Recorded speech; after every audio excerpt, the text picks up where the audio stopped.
Buonasera e benvenuti alla prima data della rassegna Moonday dell'Associazione Culturale Big Fish. Abbiamo qui con noi Marco Scramuzza e Alberto Pagliuca che ci racconteranno un po' chi sono, come è andata questa sera.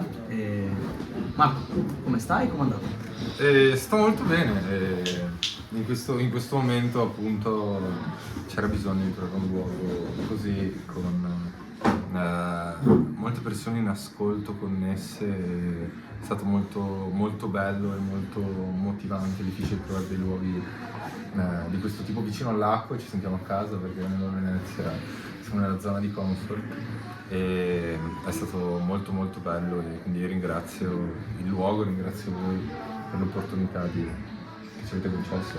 Grazie a voi. Alberto, com'è suonare con Marco? È davvero, direi, un onore, nel senso poter accompagnare delle canzoni che senti venire proprio dal cuore. Non capita spesso connettersi con delle canzoni che senti avere un livello di purezza importante, e quindi io mi sento molto onorato di poter dare un contributo a questo, ovvero cerco di non rovinarle, ecco. Ovviamente a volte non ci riesco a non farlo, però va bene, faccio il possibile. Non è assolutamente così, grazie.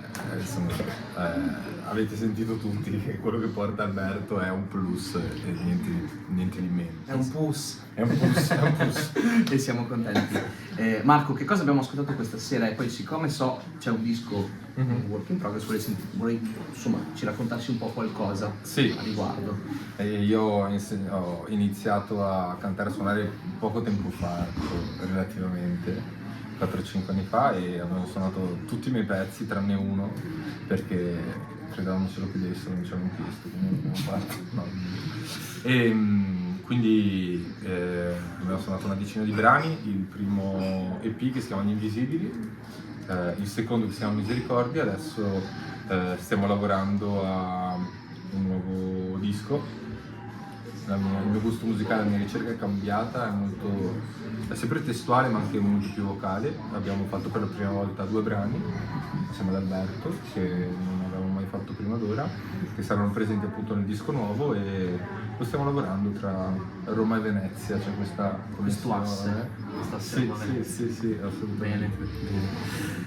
Ragazzi, che dire, grazie intanto. Grazie a voi, volevo ringraziare Altrove e Assolutamente. Chioggia, le persone che hanno fatto parte di questa serata, e Big Fish per Grazie. aver seguito e aver scelto l'opportunità di suonare qui. Grazie Altrove nella figura di Mattia e Deborah, tutto lo staff. Grazie a Marco, grazie ad Alberto, grazie a Big Fish, e noi ci vediamo lunedì prossimo con il prossimo concerto. Saluto.